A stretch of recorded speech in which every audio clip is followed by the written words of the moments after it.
Welcome to Gatecrashers, a podcast dedicated to kicking open the door to your next favorite thing. Our mission, our creed, and our code is this: to make all things more approachable and accessible to everyone. We want you to find a universe that you'll fall in love with.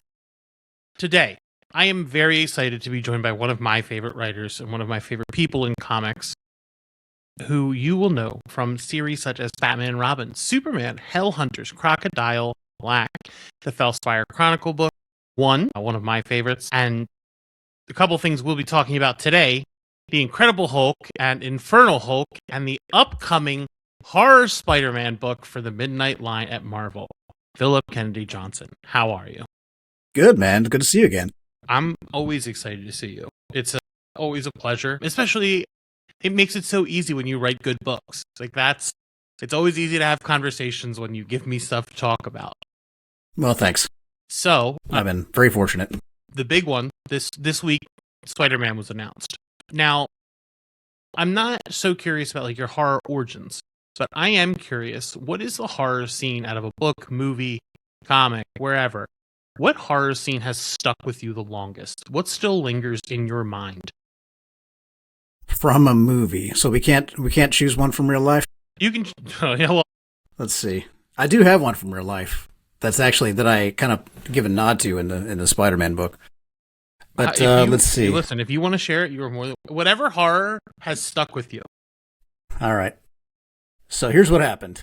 When I was a little kid, I was probably, if I had to guess, I would say I must have been about 8 or 9 or something. So my dad, I should say that my dad was really interested in earth science, like paleontology and geology. Mm-hmm. And we always had a lot of rocks and bones and shit around the house. And there was this one, there's a big long bookshelf. He had all these he built his own house, and there were all these built-in bookshelves everywhere, just books everywhere. And there was this one bookshelf that had a bunch of bones in it. And all the way from a tiny little shrew head all the way up to this gigantic satanic looking ram skull. And that was just kind of what the house looked like. And every now and then we would find another animal and put another skull on the shelf. As you do. And yeah, like you do. And we were, one day, my dad and little sister and I were driving down the road. My sister must have been like 3. And we passed some roadkill. There was a dead skunk on the side of the road. And the body was destroyed, but the head was intact. And Dad was like, all right, let's grab it. So we went out and grabbed a carcass and put it in a plastic bag or whatever we had in the back. I don't remember, something in the trunk. And took it home and we buried it together. And then a few weeks later, man, I shouldn't be telling this story here, but whatever, we're doing it. So Dad was like, a few weeks later, Dad was like, I think it's probably ready. Let's go dig it up. And so we went out and dug up the bones. Well, it wasn't ready, really. And the thing was just consumed with beetles and worms and all kinds of like little snakes and things like this. There was stuff coursing through, there was still so much happening. It looked like it still had flesh, kind of, but it was dynamically coursing through the whole, all the skeleton. And it just looked so gnarly and crazy. I covered my little sister's eyes. Yeah. And but I couldn't stop looking. I was like, what is happening? It just looked so crazy. I mean, we all kind of have, because I remember what it looked like when it went in the ground. Mm. And now seeing it in this other state, I mean, we all kind of have this vision of our own bodies and faces and things this is what I look like, that's kind of that moment that broke in me. And suddenly life just felt a lot more dynamic. And I will never forget that. I will never forget how much that thing had changed, and seeing it become part of the earth like that, how the other things were consuming it and all that. I will never forget that moment. That's a learning moment. Yeah, it was. And I mean, I'm grateful for it. Honestly, it was a lot, and I'm glad my sister didn't see much of it. She doesn't remember that, but man, I'll never forget it. Yeah, you did your job. You at least protected her from seeing it, but yeah, I'm not sorry I saw it. It was just to Dad. It was just this thing, really interesting thing. It's like circle of life shit, It's just Dad has a very black and white kind of a detached way of looking at that stuff. Yeah, and because he's got all the other skulls, and that's something that's interesting for him, I assume. Yeah, and we'd go fishing, and we'd gut and clean them, and we had kind of that was not the only time I'd seen guts and all that. But anyway, it was just a thing that it wasn't really. I can't really call that a horror moment, but that's one. But that is it's visceral. A visceral. Yeah, it's kind of a visceral thing that I'll never forget. The fishing thing has always stuck with me because like people treat like seeing that like roadkill or stuff like that differently than they do fishing and gutting a fish. Like I feel like it's a different, like the fish is down here, but like when people think animals, they're like, oh no, that one just always boggled my mind because Yeah. it's still guts, like it's still Right. rot. Right. Now, so if we're talking about film, though, you asked about movies. Yeah. The scene with the Major and the rebels in Pan's Labyrinth, I think, where there's a couple of. Do you remember the scene I'm talking about with the bottle? Yep.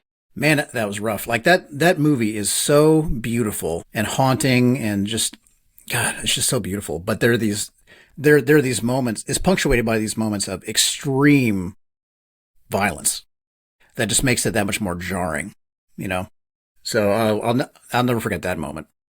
All of his movies are so beautiful and horrific. Like it's yeah. I love the line that he walks with everything he does, especially with monsters. Yeah, he's probably my favorite filmmaker. I mean, the way that he shows the contrast between beauty and horror and love and trauma, and this has these poetic moments in all of his stories, but also these really, like, it shows the dark side of that, like the Brothers Grimm kind of sides of those things too. Yeah. Another scene from that movie that is so distinct. I mean, that was just like intense, grotesque violence. But there was also the thing with the creature that the girl, that Ophelia sees, at the feast. Yeah, the guy with the eyes and the hands. Yeah, right. Yeah. The thing about that, so beautiful.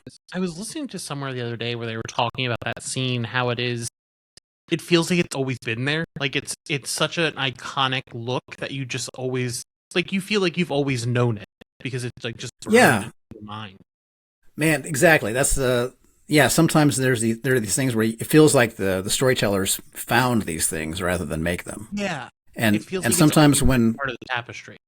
Yeah, when writing when writing feels good, when it really feels like the story is writing itself, it feels like you're unearthing something rather than actually making it. It feels like it's not up to you. And I have no doubt that Del Toro has a lot of those moments because I see him on screen all the time. His movies are so beautiful, but also so haunting and also so sad. Yeah. Like sometimes I get similar feelings from Software games, like the Dark Souls or Elden Ring stuff, where like you're killing this gigantic creature as you feel sorry for it. You're like mourning it as you're killing it yourself. Like there's like an element of that too.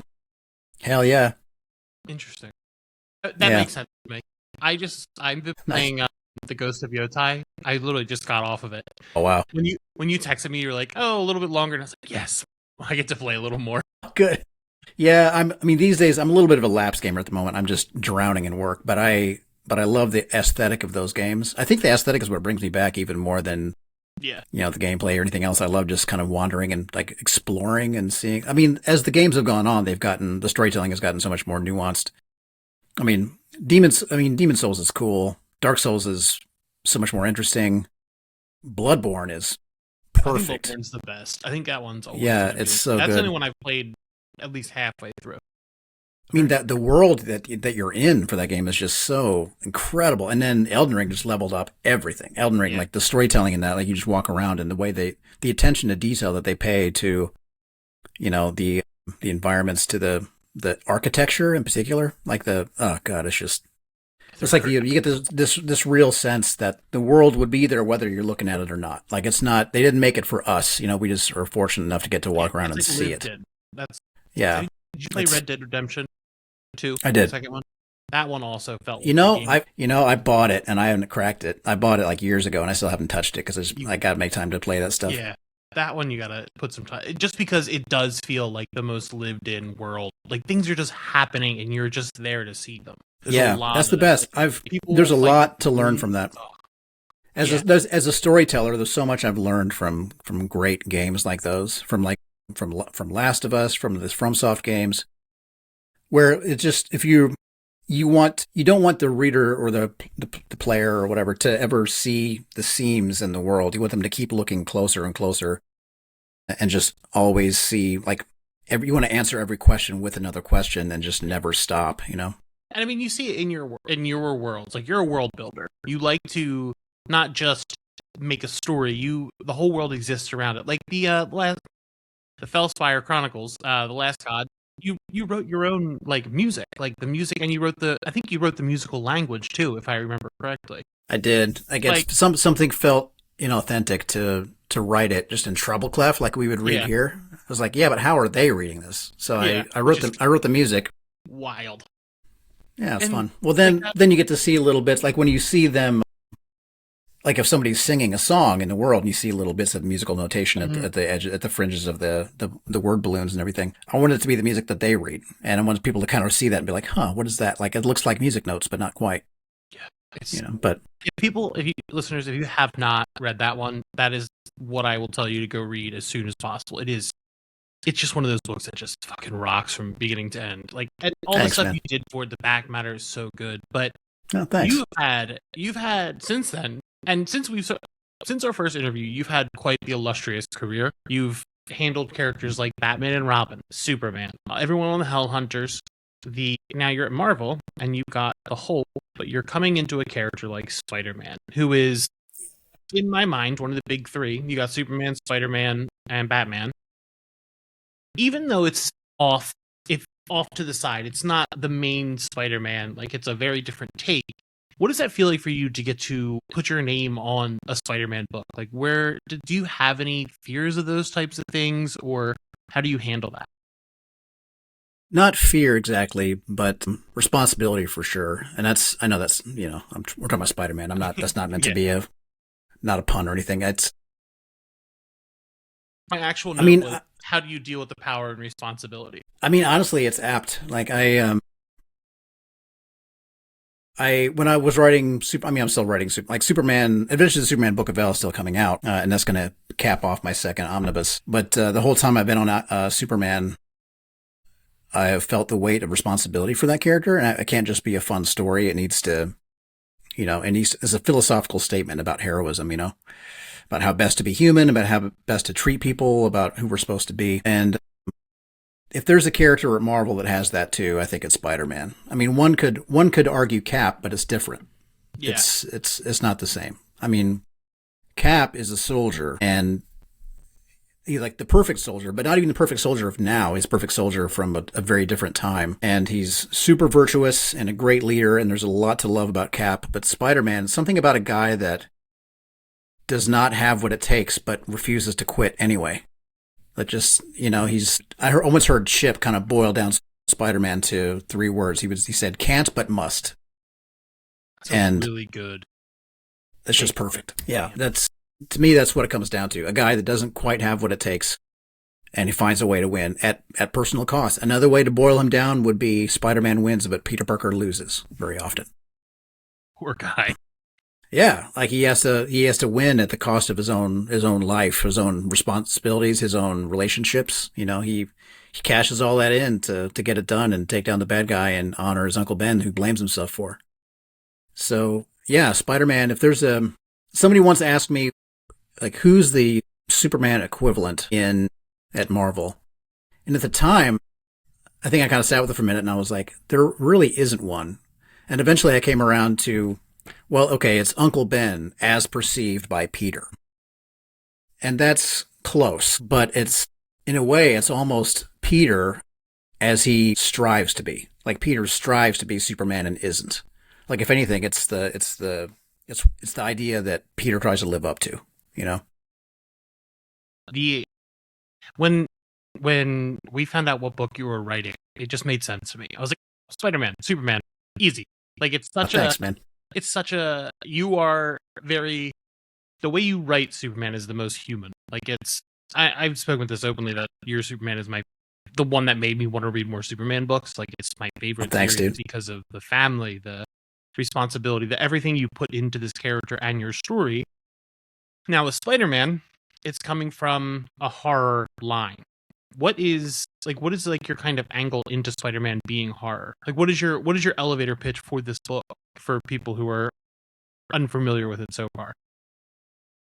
Well, the Midnight Universe, writ large, is a reimagining of the Marvel Universe through a horror lens. It's not just a publishing line that that does the horror characters. It's like a universe, right? Different than the 616. And at least at launch, we want to focus on characters not traditionally associated with horror. Yeah. That was really important. The fact that damn near everyone expected us to announce books like Blade and Ghost Rider and Werewolf by Night and Midnight Suns kind of proves my point in my view.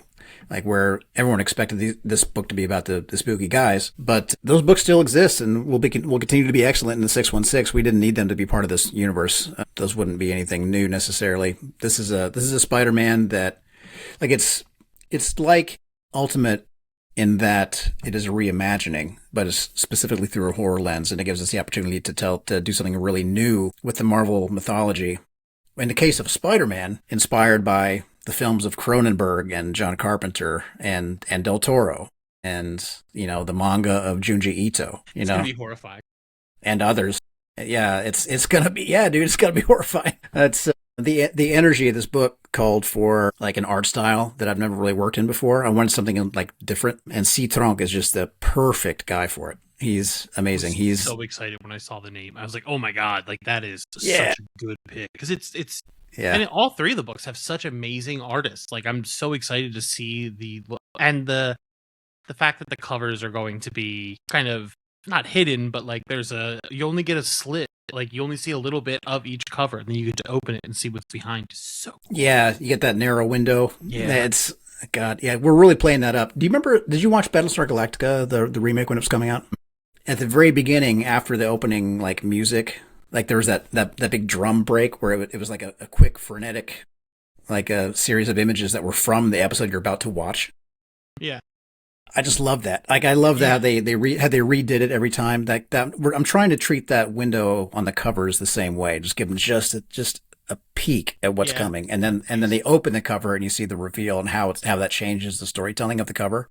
Mm-hmm. I love ours. I love how ours turned out. Especially, I love that. It holds back Storm on the X-Men one. The whole thing. It's great. I love the concept, and we're going to try to play that up. I'd love to see like Nightcrawler. I love Nightcrawler's like just look and then Blood's like the vampire. I love vampires now. Like I've recently been converted, but Lestat from the Interview with the Vampire. I started watching it and I was like, oh, I get it now. Like I get vampires. The new show? Yes, yeah. I've not been watching it yet. I got to watch that. So it's good then. Yeah, I need to. It made me like it. It made me understand why the vampire genre is like so popular. It clicked finally, and now I'm just obsessed with it. So now you did mention that this is a universe. So are you and the other teams working together? Like, is this like a writer's room type situation where you're passing ideas back and forth, or like, oh, I'm doing this? How does that work? Kind of, yeah. We had a meeting today. Like we jump on a Teams call and just kind of talk about what's coming. And I mean, everyone's very much got their own book. Like Jonathan knows what he's going to do on X-Men. Ben knows what he's doing with FF. Like, but we do also kind of meet and talk about other concerns, not concerns, but like what we're going to do next. Like, are we going to time together or aren't we? If we did, how would we? I shouldn't get too into the weeds about what we talk about in those calls, but it is definitely a universe, and we're treating it. We are creating it together.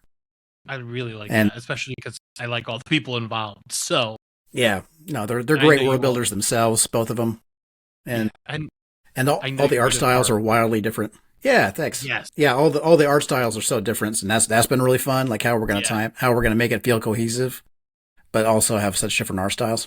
It's really exciting. And even from just the pitches, it feels like all three books have their own flavor of horror. Because horror is, for me, the most broad. It has the most subgenres of anything. Like there's so much you can do. Yeah, So, I'll let Jonathan and Ben talk about what kind of horror theirs is. But mine, if we had to nail it down on the Spider-Man book, it's Cronenberg and John Carpenter. Yeah, that's horrifying to think about. Like, because you think about the plot, and then you're like, spiders. Right, but with a specific kind of comic book horror storytelling that you mostly see in manga. Like I feel like manga does it really, really well. Are you a big Junji Ito guy? Like, are you?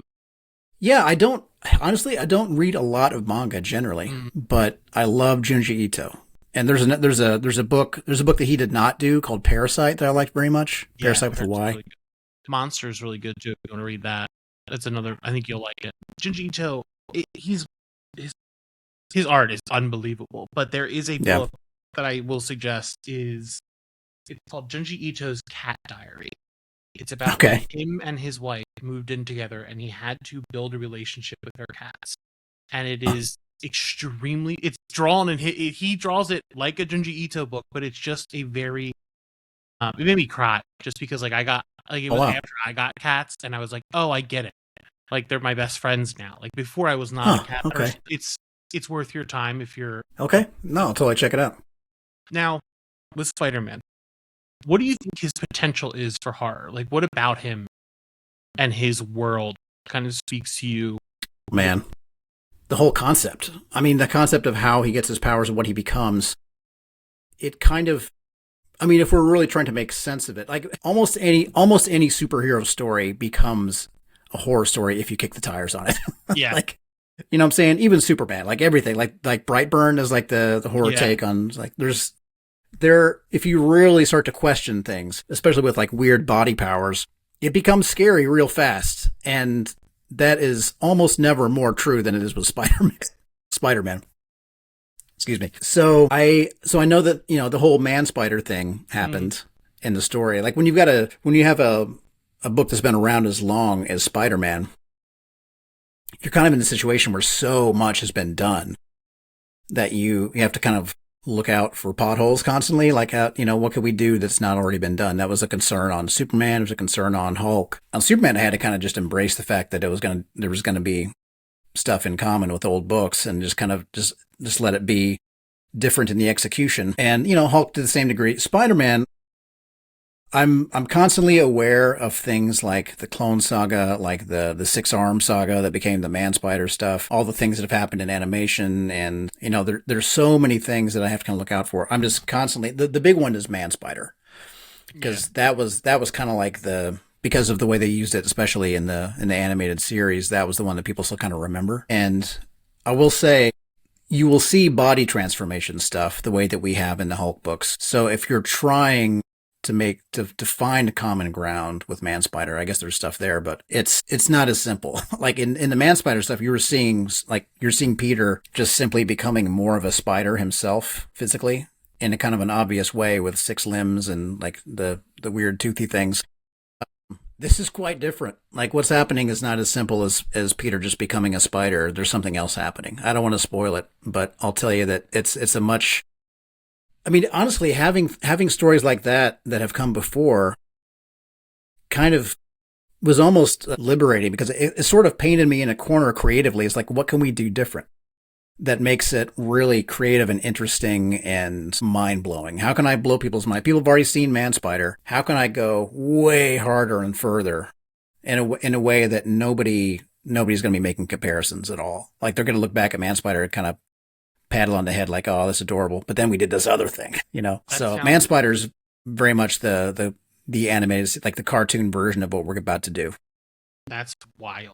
I'm so excited to see all this and get to experience it. Now, I don't want to get too deep into spoilers or anything for you, but I would be remiss if I didn't ask about my boy, Stormin' Norman Osborn.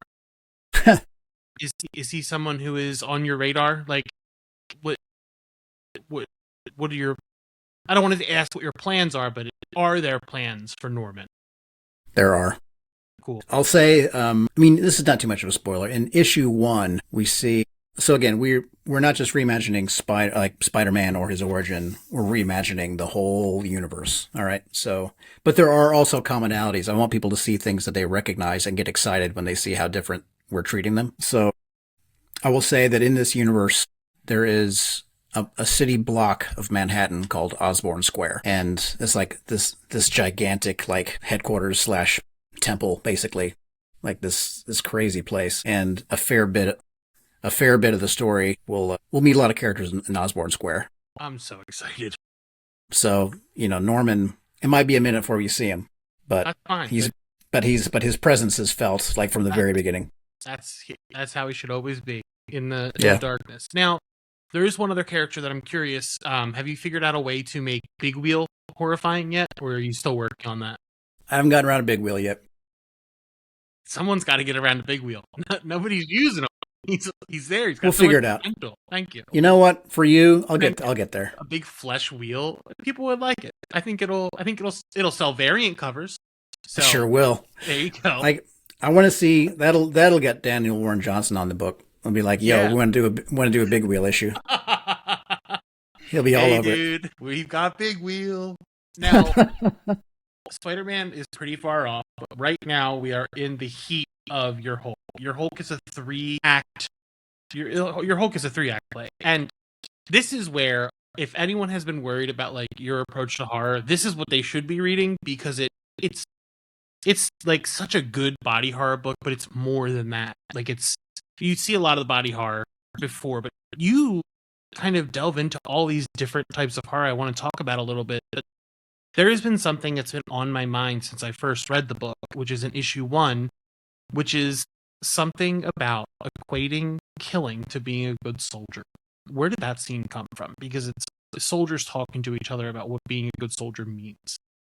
Well, I wanted to introduce a character that was kind of like the best of us from a certain perspective, like somebody who has been through some stuff, but are like deep down, like a really virtuous guy that just wants to live a peaceful life and do good things.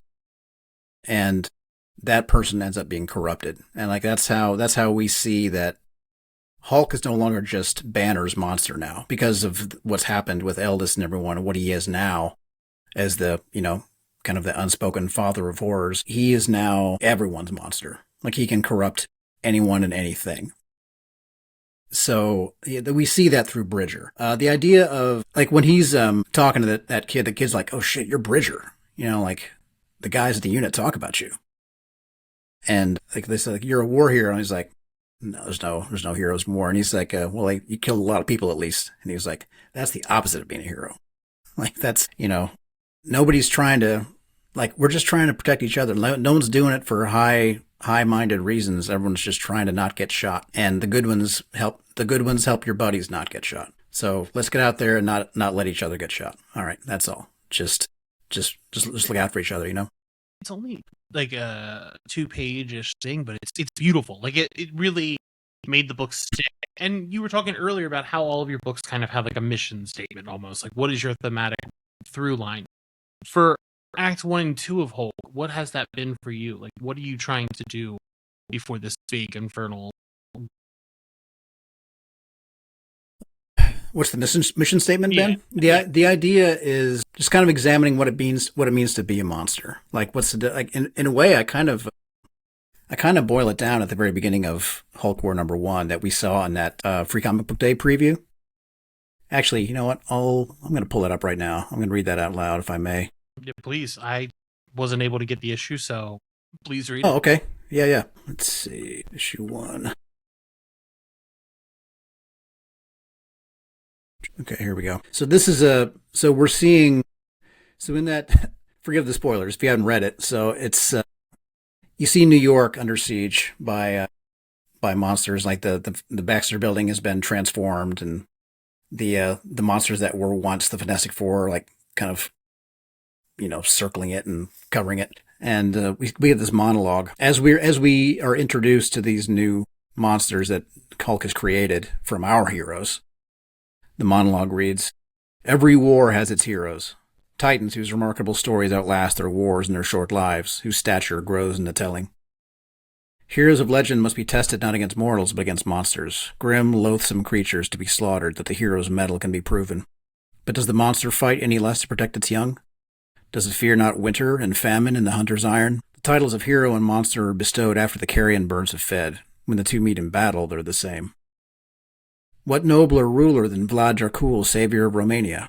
What mightier champion than Goliath of Gath? Instead, they chose Perseus, scheming Odysseus, blustering Gilgamesh.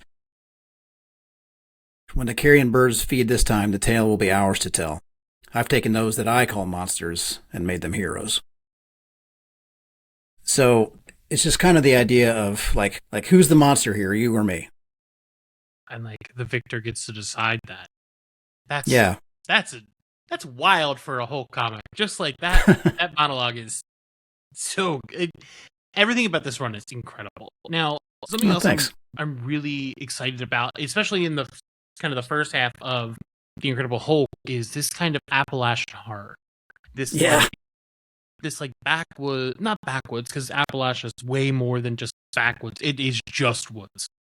What made you want to explore Appalachian horror? Why do you think it's something that is so scary?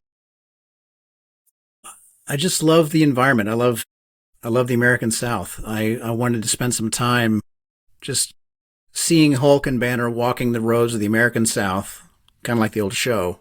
Not that was just the South, but like there are things in the South like that, like gothic creepiness, like things that are so beautiful and cool, but also kind of creepy or scary sometimes. Yeah. Like just something about a ghost story told in the bayou or in the woods of Appalachia or just a little river town. I don't know. Like it just spoke to me. I guess if there was a template for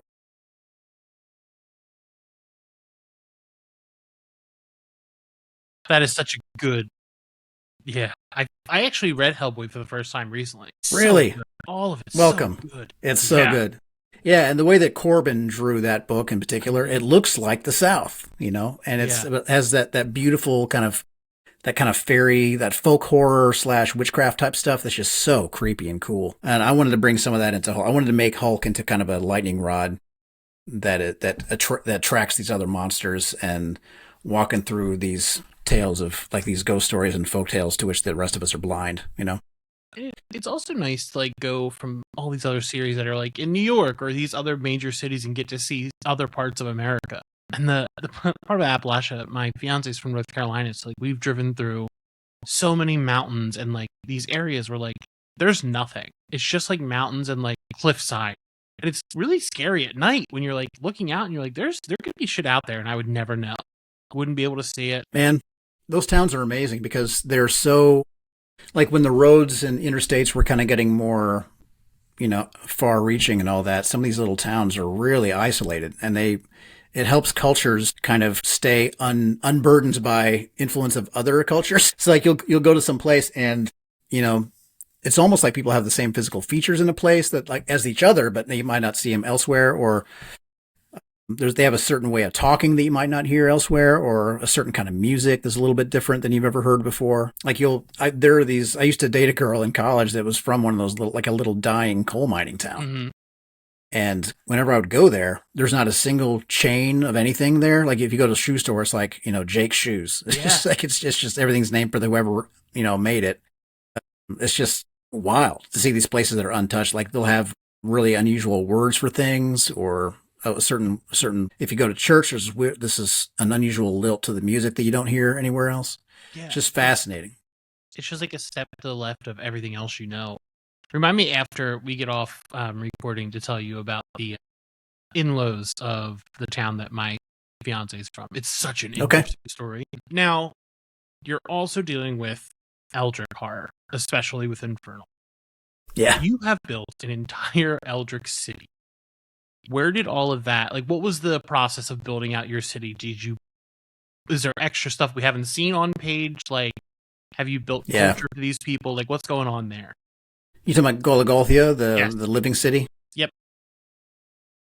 That, I just wanted I like the idea of like a great old one that died and bled into the ground. It died protecting the city of like smaller creatures, and it was like this protective big brother thing that just like literally bled into the stone, and from then on its essence became the city, and it would rise whenever it was needed again. It's like this gigantic old one that just like haunts the people it's protecting. Whenever it's needed, they call it and it returns.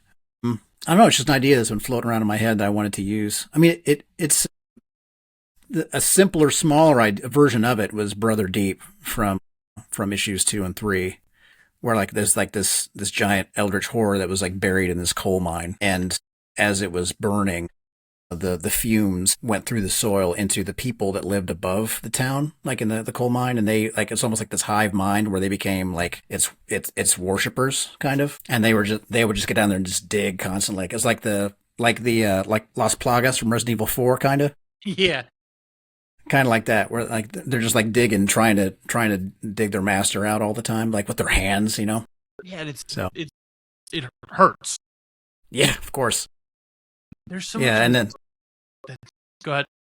no, and that was kind of where the idea came from. But then as I was figuring out other stuff for the story later, I was like, what if we had like a living city that becomes like the capital? Because we showed what happened to Nineveh when Eldest took it over thousands of years ago, when Hulk, storms in there.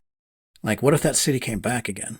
That's kind of like I was thinking back on Brother Deep, Udru, Brother Deep, and then about Nineveh and all that. Like, what if that city was itself a monster? What if it could resurrect when they needed it? And what if, Tony tried to bomb it and it didn't work? And I don't know. That was scene just fun. ruled. When it was like Tony was like, "Oh, I did this," and he's like, "It doesn't matter. Nothing you do matters." Yeah, you don't know a damn thing. Like this, like the towers fall and more will rise. It's just he's unkillable. So cool.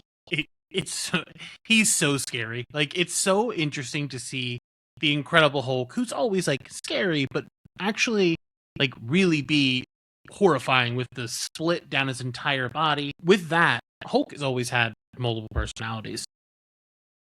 What for you is the strength of that in like being able to tell stories using the Hulk?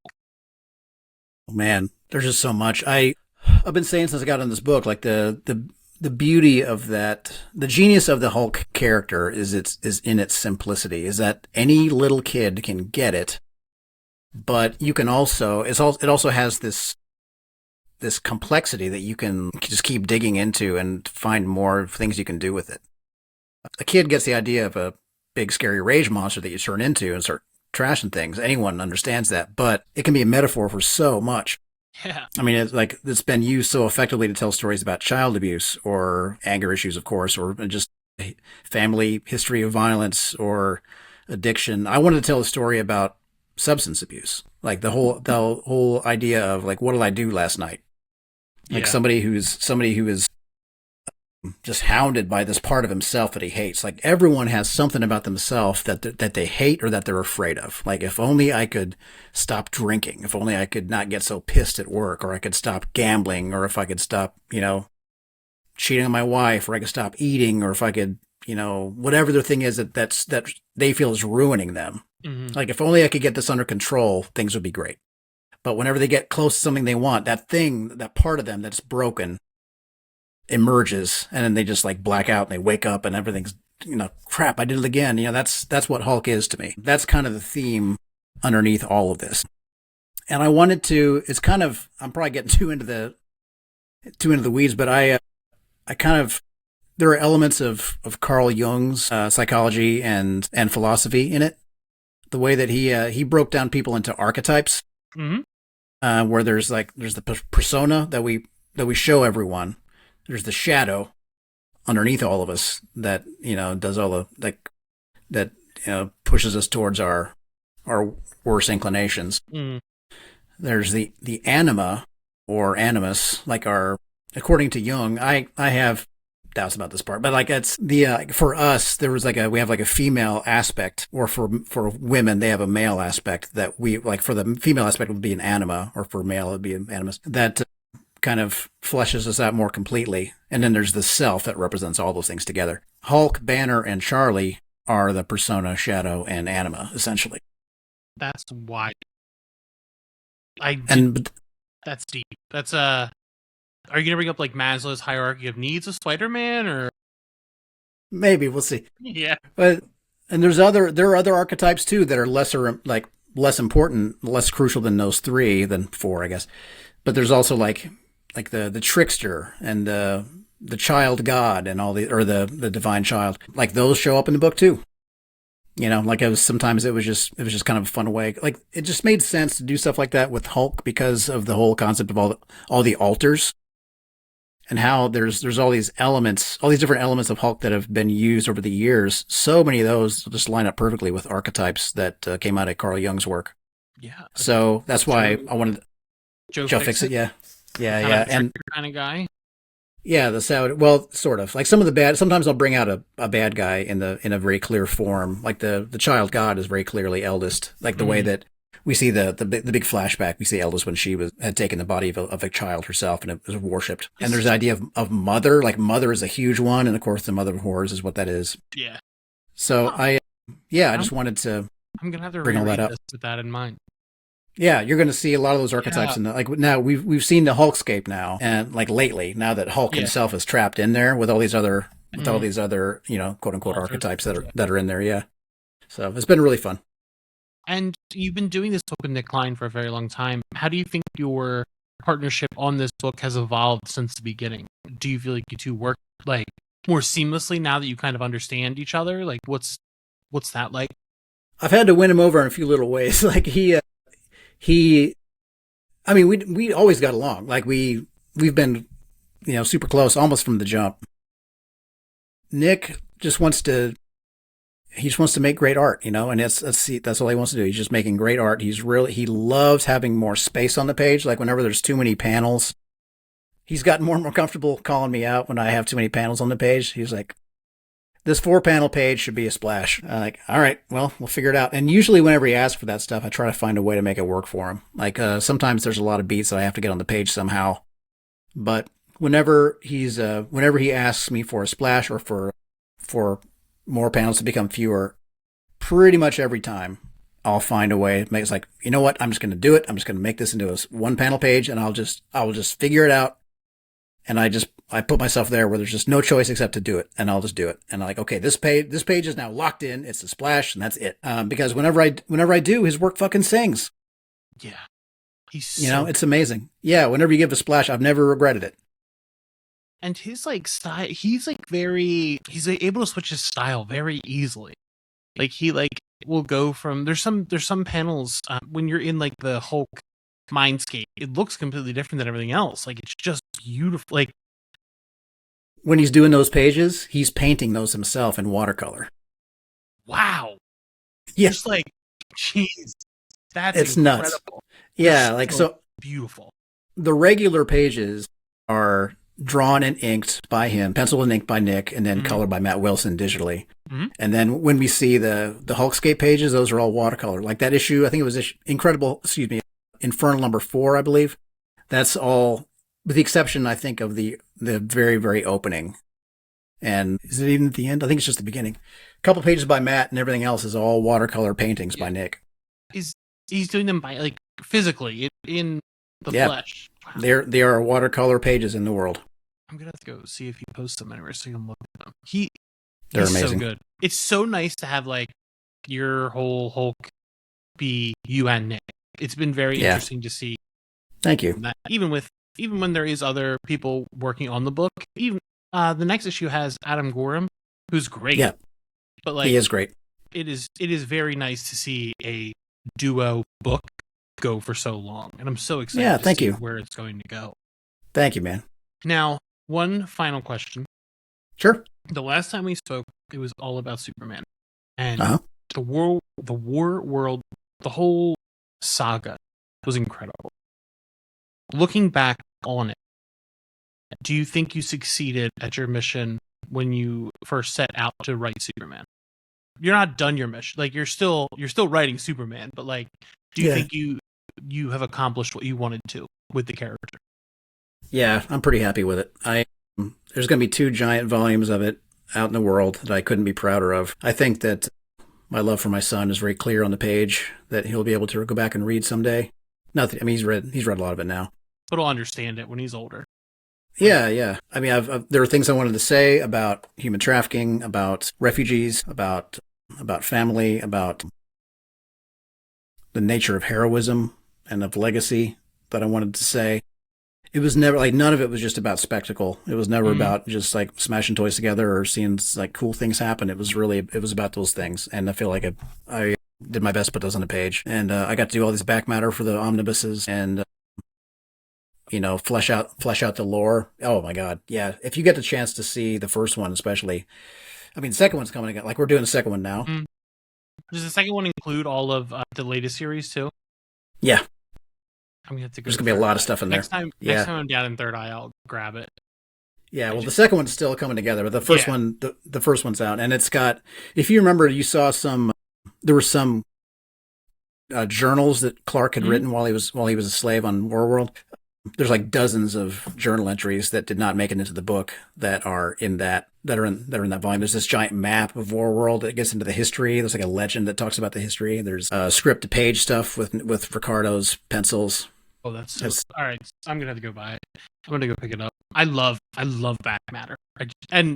I'm someone who loves the minute details of a world. Like, I love learning things. So when you do that stuff, I'm so into it. Awesome. Damn, that. Okay, I'm gonna pick that up sooner rather than thanks, later. dude. Well, I hope you love it. Yeah. Other than next time we talk, I hope we get to talk about Wolverine. Listen, I'll give anything to get a Wolverine Max. I'll give anything to get Max to come back, first off, but like, if it's you doing Wolverine, like, I'm in. I love that character.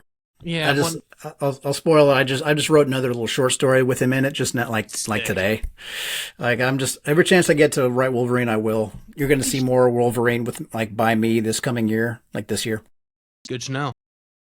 So yeah, if I can get on that main title.